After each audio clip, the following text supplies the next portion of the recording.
이 시간 함께 봉독할 하나님의 말씀은 마가복음 8장 11절로 13절의 말씀입니다. 자, 우리 함께 한 목소리로 봉독하도록 하겠습니다. 바리새파 사람들이 나와서는 예수에게 시비를 걸기 시작하였다. 그들은 예수를 시험하느라고 그에게 하늘로부터 내리는 표적을 요구하였다. 예수께서는 마음속으로 깊이 탄식하시고서 말씀하셨다. 어찌하여 이 세대가 표적을 요구하는가? 내가 진정으로 너희에게 말한다. 이 세대는 아무 표적도 받지 못할 것이다. 그리고 예수께서는 그들을 떠나 다시 배를 타고 건너편으로 가셨다. 아멘. 자, 오늘 본문의 이 말씀을 중심으로 어찌하여 표적을 구하는가? 이 제목으로 함께 말씀을 나누겠습니다. 우리는 이 지난 2주간에 걸쳐서 혹한의 추위를 경험했습니다. 일부 가정에서는 세탁기가 얼어서 빨래를 할 수 없는 그런 가정들도 있었을 것입니다. 하지만 조금만 기다리면 따뜻한 봄날의 기적이 우리에게 찾아올 겁니다. 죽은 것 같은 나무 위에서 생명의 새싹이 돋고 저 얼어붙은 저 동토의 땅에도 실록이 찾아오게 될 것입니다. 이것은 분명히 기적 중에 기적입니다. 그래서 우리 일상의 삶은 보이지 않지만 기적으로 가득 차 있습니다. 그리고 우리가 성경의 말씀을 읽다 보면 성경은 창세기 1장 1절로부터 시작해서 기적의 책이다. 기적으로 가득 차 있다. 이렇게 말씀드릴 수 있습니다. 여러분들이 이 성경을 믿는다라는 것은 결국 기적을 믿는다라는 것입니다. 하지만 이 성경의 기적은 세상의 기적과는 다릅니다. 성경의 기적은 하나님이 하나님 되심을 나타내시기 위한 하나님의 자기 계시인 것입니다. 그래서 하나님의 말씀을 읽고 들을 때에야 하나님이 누구신 줄 알 수 있는 겁니다. 이게 안 되면 결국은 우리는 내가 알고 있는 그 한계적인 전통신앙에 갇혀서 그게 전부인 줄 알고 신앙생활을 하는 거고, 그게 나하고 맞지 않을 때는 아니라고 말합니다. 곧 그 얘기는 뭐냐면 성경이 틀렸다고 말하는 거고 같은 겁니다. 그래서 연약한 인간들은요, 이러한 기적들을 보고도 하나님을 믿지도 깨닫지도 못하는 겁니다. 그러니까 기적이 없다고 믿는 사람에게는 하나님은 죽은 하나님이십니다.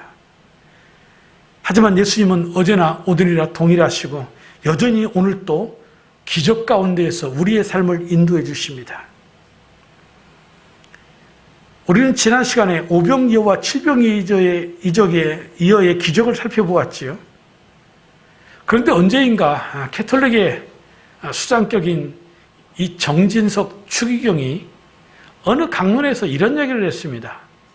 성경에 나타난 오병이어의 기적은 예수님께서 물고기 2마리와 보리떡 5개로 5,000명을 먹이신 것이 아니다. 그것은 저들이 가지고 온 도시락을 꺼내어서 먹었던 것에 불과하다고 그렇게 말한 것을 교계 한 신문에서 본 적이 있습니다. 이 추기경의 위치는 천주교의 대통령과 같은 존재입니다. 그럼에도 불구하고 성경에 있는 기적을 믿지 못한다. 과연 그러면 하나님을 믿는 걸까요? 성경의 말씀을 믿는 걸까요? 저는 아니라고 생각합니다. 그런 면에서 믿음은 기적이고 믿음은 하나님의 선물입니다. 우리가 성경을 연구하다가 이해하기 어려운 난해한 말씀이나 여러 기적에 대하여 믿기가 어려울 때에 여러분 이 한 절의 말씀을 생각해 보십시오. 창세기 1장 1절입니다. 태초에 하나님이 천지를 창조하시니라. 적어도 하나님을 믿는다고 한다면 하나님이 이 말씀으로 세상을 창조하셨다고 하는 이 사실을, 이 말씀을 부정하고서는 하나님을 믿는다고 말할 수가 없을 것입니다. 그렇다면 하나님이 말씀으로 있으라 하시니까 모든 것이 있었다라는 것은 우리가 말하는 기적 중에 하나의 기적이 아니고 정말 우리의 인간의 언어와 우리의 인간의 의지로는 설명할 수 없는 오직 하나님만이 하실 수 있는 진정한 기적이 아니겠습니까?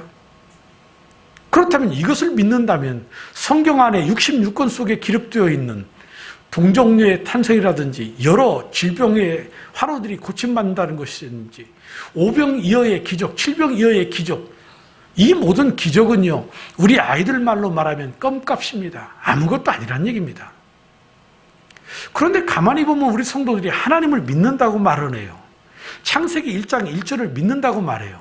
그런데 다른 기적은 이 1장 1절의 기적에 보면 아무것도 아닌 것들에 대해서는 고개를 갸우뚱거리고 믿지 못할 것처럼 이야기를 하는 것입니다. 의아해요. 무엇을 믿고 있는지. 왜 그럴까요? 우리 인간은요, 이런 속성이 있어요. 항상 나중심의 관점에서 모든 것을 갖다 놓고 판단합니다. 심지어는 하나님을 자신의 위치로 내려서 자신과 동등하게 생각하면서 판단하는 겁니다. 그러니까 하나님의 말씀을 판단하는 거죠. 이것이 아담과 하와가 에덴의 동산에서 범죄했던 그 범죄의 원인 아닙니까? 하나님과 동등됨을 취하려고.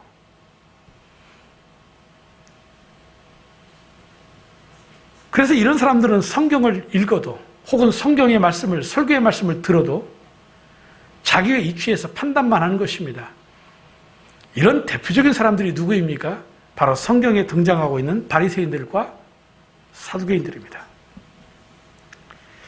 그리고 이제까지 우리가 예수님 주변의 사람들을 살펴보았지만 예수님 주변의 사람들을 크게 우리는 늘 두 부류로 생각했습니다. 하나는 제자의 무리요, 하나는 제자가 아닌 일반 무리입니다. 제자와 무리. 그런데 좀 더 이 구분을 넓혀서 생각해 보면 이 제자와 무리 사이에 언제나 끼어드는 한 무리가 또 있어요. 그들은 소수에 불과하지만은 이 바리새인들과 사두개인들 혹은 서기관들, 율법학자들입니다. 그런데 이들이 예수님께서 행하셨던 기적에 대한 반응도 각각 다른 반응을 보이고 있다는 것이죠. 그래서 저는 오늘 이 말씀을 통해서 이 세 부류가 보였던 그 기적의 반응에 대해서 이렇게 정리를 해봤습니다. 첫 번째가 기적을 구하는 사람들입니다. 우리가 일반적으로 말하는 무리들입니다. 기적이라는 것은 사람의 상식을 벗어난 기이하고 놀라운 일들, 이렇게 국어사전에 기록되어 있습니다. 예수님 주변에 모인 사람들은 모두가 주님의 기적을 기대하는 사람들입니다. 앞에서 말씀드린 것처럼 성경의 모든 것들이 기적으로 가득 차 있습니다. 오늘 우리들도 이 주님의 기적을 바라고 소망해야 할 것입니다. 혹자들은 이렇게 말합니다. 기적의 신앙은 믿음이 아닌 것처럼. 하지만 이것은 잘못된 신앙입니다. 물론 기적 신앙의 위험성은 있습니다. 하지만 기적 신앙이 위험하다고 해서 기적을 믿지 못하겠다고 하는 것은 오히려 더 큰 문제를 야기하는 사람들입니다. 기적을 부정한다면 그것은 기적으로 가득 찬 성경을 부정하는 것과 같은 것이기 때문에 그렇습니다. 우리들 역시 신앙생활하면서 하나님을 경험하는 이 체험적인 신앙생활을 해야 합니다. 이러한 믿음의 체험들을 통해서 자기 신앙을 확증하고 자기 신앙의 어떤 영적 도약을 이룰 수 있습니다. 또한 이러한 체험 신앙을 통해서 VIP들에게는 복음을 전하는 하나의 도구가 될 수 있습니다. 내가 만난 하나님은 이런 하나님이시다. 쉬운 예로 우리들이 기도를 하면 응답을 받는 것도 결국은 체험입니다. 기적입니다. 오늘 우리 이상원 집사님께서 몇 따라 성경에 간증을 하셨지만 그 가정의 신앙이 붙잡고 있는 건 뭐냐면 기도하면 하나님이 들어주신다라는 거예요. 그 가정이 우리 예일의 공동체 푸른 목장을 통해서 전도되었을 때에 그 자녀를 키우면서 겪었던 그 아이들의 질병, 그리고 기도함으로 고침받고 응답받는, 그래서 나오게 되었거든요. 이러한 기적과 체험을 통해서 하나님을 더 깊이 인식하고 알아가는 거지요. 충분히 이 감정의 떨림을 통해서 우리가 느낄 수 있지 않았습니까? 기도하고 응답받지 못하는 신앙생활의 그 척박함, 결국 그 신앙은요, 나중에 가보면 완악해집니다. 점점점 돌멩이와 같이 딱딱해집니다. 그런데 같은 신앙생활을 해도 기도에 응답받는 생활은 삶에 활기가 넘치고 기쁨이 있습니다. 그러므로 우리 예일교회 성도 여러분들은 신앙생활하면서 기적을 경험하고 체험하는 그런 신앙생활 하시기를 주님의 이름으로 축복합니다. 예수님은 마가복음 16장 17절로 18절에서 이렇게 말씀했습니다. 믿는 사람들에게는 이런 표적들이 따를 터인데 곧 그들은 내 이름으로 귀신을 내쫓으며 새 방언으로 말하며 손으로 뱀을 집어들며 독약을 마실지라도 절대로 해를 입지 않으며 아픈 사람에게 손을 얹으면 나을 것이다. 한마디로 믿는 자에게는 표적이 따른다. 기적이 있다. 예수님은 표적을 통해서 하나님의 말씀을 더 확실하게 증거하신 분이십니다. 하지만 체험을 강조하는 기독교 신앙의 문제점은 뭘까요? 단순히 그 체험을 넘어 체험한 이 체험을 신앙의 근거로 삼는다라는 것이 문제입니다. 그래서 감정과 느낌을 통해 자신을 확인하고 싶은 미혹을 늘 느끼는 겁니다. 은사주의자들을 보십시오. 자신에게 어떤 체험이 없으면 불안해합니다. 마치 내가 저급한 신앙생활하는 것처럼 그렇게 여깁니다. 그러다가 가슴이 기도를 하다가 뜨거워지든지 어떤 자신의 삶에 이상한 현상들이 나타나면 마치 자신이 최고의 신앙생활하는 것처럼 어떤 흥분된 모습을 가집니다. 제가 의학적으로 이 조울증이나 이런 우울증의 이 병명에 대해서 정확히 표현할 수는 없지만은 적어도 감정의 기복이 심하다라는 거죠. 마치 이 조울증, 우울증의 환자처럼 어느 때는 자신이 하나님 앞에 붕 떠서 최고의 신앙생활을 하는 것 같다가 어느 때 보면 저 나락에 떨어져요. 심지어는 주님을 버리고 떠나가 버리는 그런 분들이 있습니다. 왜 그렇습니까? 신앙의 근거를 하나님의 말씀이 아닌 어디에 두고 있습니까? 바로 이 기적, 체험에 두고 있는 것입니다. 그래서 오병이어나 칠병 기적의 후에 이 무리들이 보인 반응이 뭡니까? 예수님을 배부름의 왕으로 삼으려고 했던 것입니다. 하지만 그러한 놀라운 이적의 체험을 했음에도 불구하고 결국은 그 신앙의 근거가 주님의 말씀이 아니었기 때문에 결국은 자신들이 원하는 것이 이루어지지 않으니까 예수님을 십자가에 못 박게 되는 것입니다. 그래서 우리들의 신앙은 이 무리들과 같이 이 표적 신앙의 근거를 두어서는 안 됩니다. 다시 말씀드리지만 기적 신앙은 결국 잘못된 것이 아닙니다. 하지만 신앙의 근거를 거기에 뿌리를 내린다면 그것은 매우 위험하다고 그렇게 말씀드릴 수 있습니다. 저는 우리의 성도들이 신앙의 생활을 하면서 그 신앙의 뿌리, 근거를 이런 체험이나 이적 가운데 두지 아니하고 하나님의 말씀 가운데 두는 신앙 되기를 주님의 이름으로 축복합니다. 그리고 두 번째로는 이제 등장하는 바리새인과 서기관들입니다. 이들은 시험하며 표적을 구했다고 그랬습니다. 마태복음 8장 11절에 바리새파 사람들이 나와서는 예수에게 시비를 걸기 시작하였다. 그들은 예수를 시험하느라고 그에게 하늘로부터 내리는 표적을 요구하였다.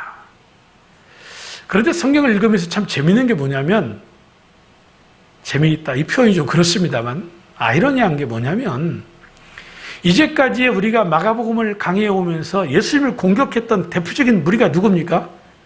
바리새인들입니다. 바리새인과 율법학자들, 바리새인과 서기관. 그런데 이 8장에 와서 이 하늘의 표적을 구할 때는 지금 누가 등장하고 있습니까? 바리새인과 사두개인들이 등장합니다. 이들은 종교적인 성향 속에서는 절대로 하나가 될 수 없는 그러한 분파들입니다. 그럼에도 불구하고 이 악한 자들이 공동의 이 목적을 위해서 함께 손을 잡고 예수님 앞에 나온 것입니다. 그리고 하늘로부터 오는 표적을 구하고 있는 것입니다. 예수님이 5병이어로 5,000명을 먹이고 7병이어로 4,000명을 먹이십니다. 예수님이 많은 병자를 고치십니다. 이것이 그 시대의 표적이지요. 그렇다면 이러한 기적을 통하여 저들은 예수님을 그리스도요 살아계신 하나님의 아들로 믿어야 합니다. 그런데 저들은 하늘의 표적을 구하고 있다. 이 말은 그러면 지금까지 예수님이 행하셨던 기적은 뭔가? 저들은 이렇게 치부하고 싶은 겁니다. 예수님이 행하신 기적은 다 땅의 기적이다.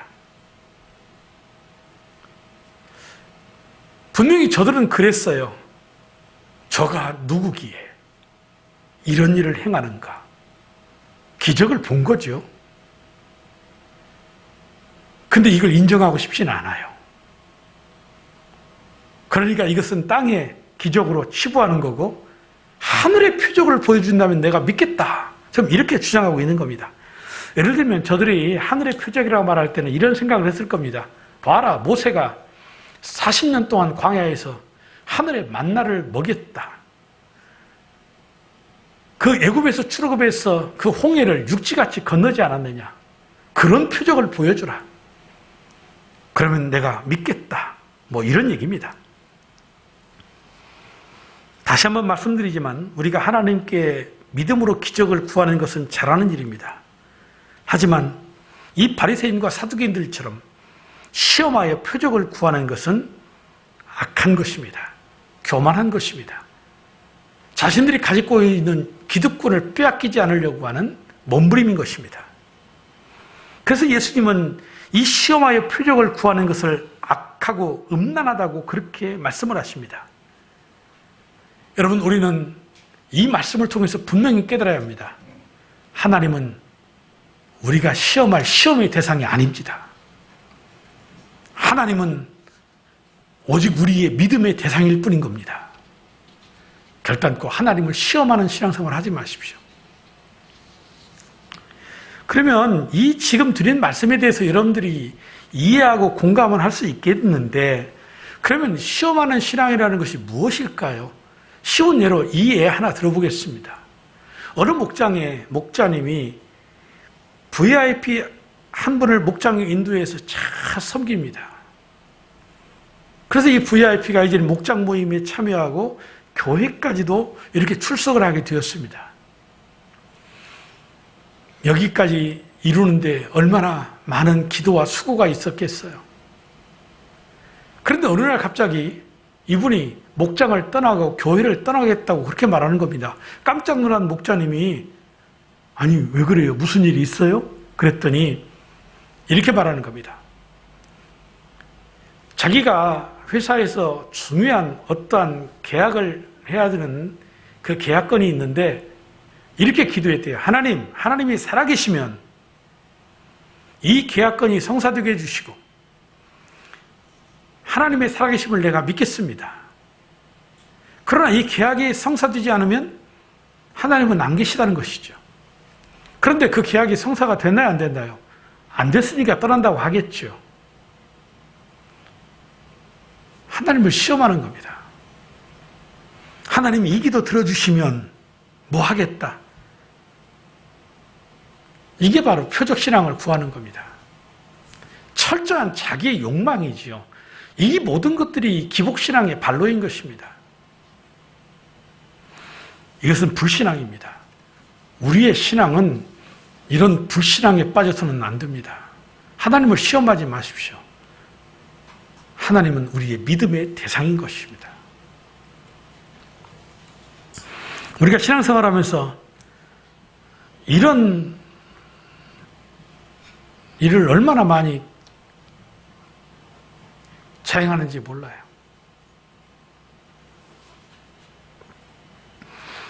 그러면 어떤 신앙이 되어야 되는가? 세 번째가 바로 제자들의 신앙입니다. 제자들의 신앙이라는 것은 말씀을 근거로 한 표적신앙이라는 얘기입니다. 자, 예수 그리스도의 오심은 역사의 새로운 전환점이었죠. 회개하라 천국이 가까웠느니라. 이 하신 선포는 이 새 시대를 열어가는 새로운 외침이었습니다. 이제까지 나타나시면서 행하셨던 모든 기적들 또한 사탄의 세력을 깨트리는 새 시대의 표적이었습니다.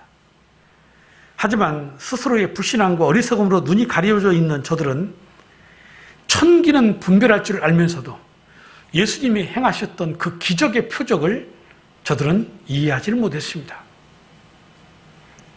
그래서 예수님께서 이들에게 마태복음 16장 2절로 4절에 이렇게 말씀하십니다. 예수께서 그들에게 말씀하셨다.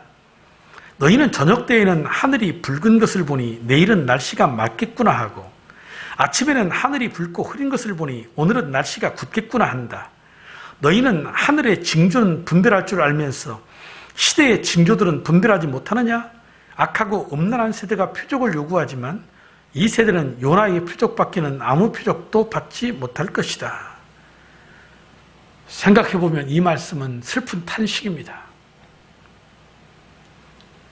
더 다른 표적을 보일 것이 없다. 이제 더 이상 다른 설명도 다른 기적도 보여줄 필요가 없다라는 말씀입니다. 이 말씀을 오해하지 마십시오. 예수님이 예수님의 능력의 한계를 느껴서가 아닙니다. 더 이상의 능력이 고갈되어 어떤 기적도 행할 수 없다는 말도 아닙니다. 저들은 표적을 보여달라고 말하고 있지만 저들은 이미 표적을 경험했음에도 불구하고 믿지 못하는 것입니다. 정말 저들이 새로운 표적을 보여주면 믿을 사람들일까요? 아닙니다. 저들은 처음부터 믿지 않기로 작정한 사람들이기 때문에 어떤 표적을 보여줘도 그 표적을 땅의 기적으로 표적으로 치부해버리고 믿지 않을 것입니다. 그동안 저들이 얼마나 많은 또 얼마나 놀라운 표적들을 보았습니까? 죽은 자가 살아나고 문둥병이 깨끗이 고침받고 벙어리가 말을 하고 장님이 눈을 뜨고 수천 명을 먹이신 이 사건들 저들은 이미 경험했습니다. 그럼에도 불구하고 재촉하면서 또 다른 표적을 보여주라? 믿고 싶지 않을 뿐인 겁니다. 그래서 예수님이 참 너희들 음란한 세대구나 그 표현을 하신 것이죠.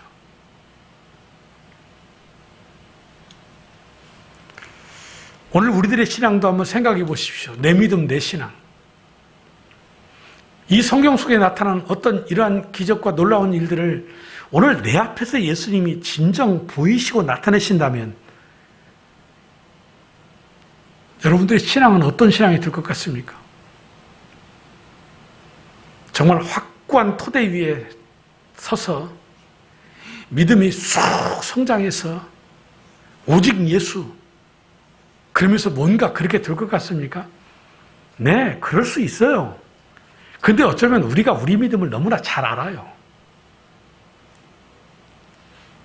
주님이 우리에게 이러한 이적과 은혜들을 안 베풀어 주셔서 우리가 안 변하는 게 아니에요. 여기에 우리의 슬픔이 있지 않습니까? 내 신앙의 슬픔, 나의 슬픔, 나의 한계. 이게 여기에 있는 겁니다. 아무리 엄청난 사건을 보여주어도 믿지를 못하는 것이죠. 그래서 예수님께서 요한복음 6장 26절에 당시의 표적을 구하는 자들에게 이렇게 말씀을 하신 겁니다. 예수께서 그들에게 대답하셨다. 내가 진정으로 너희에게 말한다. 너희가 나를 찾아온 것은 표적을 보았기 때문이 아니라 빵을 먹고 배가 불렀기 때문이다. 여러분, 저들이 예수님을 찾잖아요. 왜 찾아요? 먹고 배불렀기 때문에. 그래서 저들이 생각한 게 뭐예요? 예수님을 임금의 왕으로 삼으려는 거 아닙니까? 그렇지만 지난주의 말씀처럼 이 오병이어의 칠병이어의 이 기적을 통해서 예수님이 나타내시고자 하신 뜻이 계신 것이죠. 그래서 여러분들이 지금 혼돈하실 수 있어요. 아니, 기적은 뭐고 표적은 뭐지? 왜 두 단어를 이렇게 번갈아 가면서 쓰는 거지? 이렇게 말할 수 있습니다. 사실은 이 기적과 표적이라는 것은 현상적으로 보면 똑같은 겁니다. 그런데 어떤 사람에게는 이 현상이 기적일 뿐이고 어떤 사람에게는 기적을 뛰어넘어 표적이 되는 것입니다. 그래서 이 성경에 나타나는 이 표적이라고 하는 단어는 우리가 일반적으로 의미하는 영어의 단어에서의 사인과 같습니다. 무엇인가 그 사건을 통해서 사인을 보내는 겁니다. 그런데 그 사건 속에 담긴 사인을 발견하면 이 사람은 표적을 본 거지만 그 사건 속에 담긴 하나님의 뜻을 발견하지 못하면 기적밖에 못 본 겁니다. 그러니까 무리와 제자는 이 차이입니다. 무리와 제자는 동일하게 기적을 봅니다. 그런데 제자는 누구냐? 이 속에 담긴 하나님의 뜻을 발견하는 사람, 제자입니다. 발견하지 못하면 무리인 겁니다. 언제든지 떠날 사람. 자신의 생각대로 자신이 원하는 대로 되지 않을 때는 언제든지 떠날 사람. 무리들의 신앙이다. 하지만 제자는 기적을 보고 그 속에서의 하나님의 뜻을 찾아 발견했기에 더 이상의 상황 속에서 흔들리지 않습니다. 어떤 상황에도 주님이 원하시는 삶을 살아가게 되는 것이죠. 그래서 떡 5개로 5,000명을 먹이신 장소에서 다 동일한 그 떡을 먹었다고 해서 다 표적을 본 거 아닙니다. 그 속에서 나타난 하나님의 뜻을 발견한 사람만이 표적을 본 거지요. 이것을 깨달으면요, 오늘 우리의 삶 속에서 일어나고 있는 크고 작은 모든 사건들이 다 뭡니까? 기적이 될 수 있고 표적이 될 수 있습니다. 저 같은 경우에는 여러분들이 경험하지 못한 기적을 본 사람이죠. 하지만 하나님이 이렇게 해서 나를 지금까지 고쳐주시고 살려주셨네? 이것만 생각하면 저 역시 기적에 머무르는 것이지요. 하지만 내 삶 속에서 이 일을 행하신 하나님의 뜻이 내가 발견되어져서 앞으로 내가 살아갈 삶 속에서의 하나님과의 관계 속에서 내 삶이 변화되어진다면 내 삶 자체가 표적이 되는 겁니다. 그래서 저는 사람들에게 그럴 겁니다. 내가 바로 표적이다. 뭘 보여달라고 그러는 건가? 예수 믿기 전에 나 같은 놈이 예수 믿고 나서 이런 사람 된 거, 뭐 다른 사람 이야기하면 뭐가 공감이 되겠어요. 그런데 내가 바로 그런 사람이다. 그렇기 때문에 이 기적과 표적의 신앙이 이 VIP들에게 복음을 전하는 데 가장 효과적이다고 말씀드린 이유는 바로 이런 맥락에서의 의미인 것입니다. 그런데 보고서도 보지 못하고 듣고서도 듣지 못하니 참으로 안타까운 일이 아닐 수 없습니다. 여러분들은 어떻습니까? 하나님의 말씀을 읽을 때 그 말씀의 뜻이 보입니까? 하나님의 말씀을 들을 때 그 하나님의 음성이 여러분들에게 들려오십니까? 아니라면 나는 누구입니까? 나는 무엇을 믿고 있는 것입니까? 나는 무엇 때문에 신앙생활을 하는 것입니까? 더 이상의 기적신앙에 머물러서는 안 됩니다.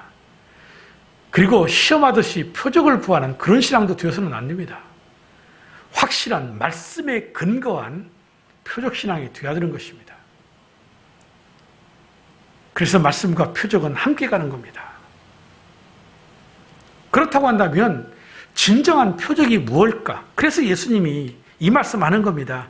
요나에게 표적밖에는 보일 표적이 없다. 여러분, 요나가 누구인지 잘 알고 계시지요? 하나님의 말씀의 뜻을 거역하여 도망치다가 바다에 던져짐으로써 결국은 뱃사람들을 구해요. 물고기 뱃속에 들어가 있다가 결국은 토해져 나와 결국은 니느웨의 성을 구해냅니다.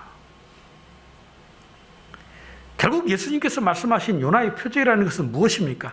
바로 예수님께서 십자가에 달려 피 흘려 죽으시고 사흘간 저 무덤 속에 장사되었다가 다시금 부활하신다고 하는 그 의미를 말씀하신 것입니다. 바로 여기에서 우리가 깨달아야 할 가장 중요한 점입니다.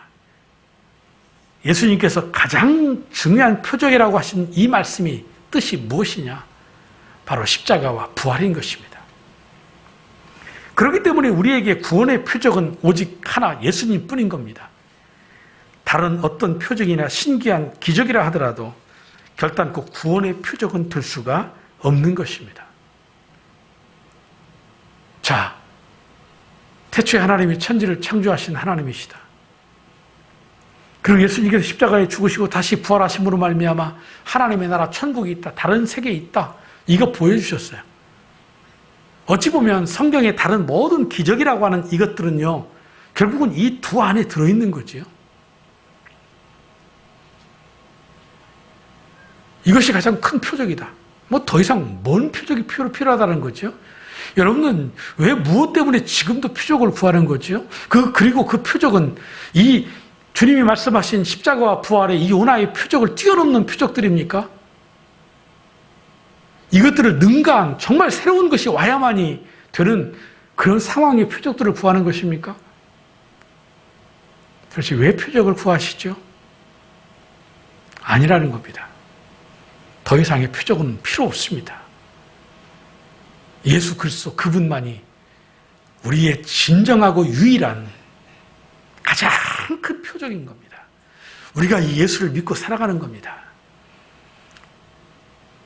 오늘 이 말씀을 정리하며 맺습니다. 성경은 기적의 책입니다. 여러분들이 성경을 믿는다는 것은 결국 기적을 믿는다는 것입니다. 우리 하나님은 기적의 하나님입니다.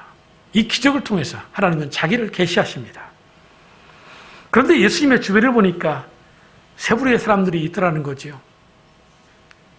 첫 번째가 기적을 구하는 무리들의 신앙. 자신들이 원하는 것을 이루려고 하는 자기 욕망에 근거합니다. 그래서 그것들이 이루어지면 좋고 이루어지지 않으면 떠나버립니다. 무리들입니다. 하지만 두 번째 더 악한 사람들은 누굽니까? 동일한 기적을 보았음에도 불구하고 그것들을 믿지 않기로 작정하고 날마다 새로운 표적을 구하는 이 바리새인들과 사두개인과 같은 신앙입니다. 그래서 예수를 믿고 신앙생활을 하면서도 늘 하나님을 시험해요. 이거 해주시면, 이거 들어주시면, 뭐 이런 식의 신앙생활. 그러니까 흔히 말하는 기복신앙을 벗어나지 못하는 거지요. 악한 겁니다. 음란한 겁니다.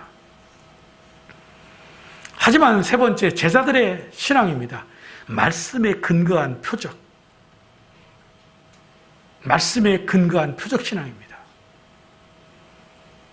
그리고 그 최고의 표적은 바로 십자가에서 죽으시고 3일 만에 다시금 부활하신 예수 그리스도. 그분만이 우리의 진정한 구원의 표적이 되신다. 이 표적을 경험한 우리에게 다른 표적 필요한가? 필요치 않습니다.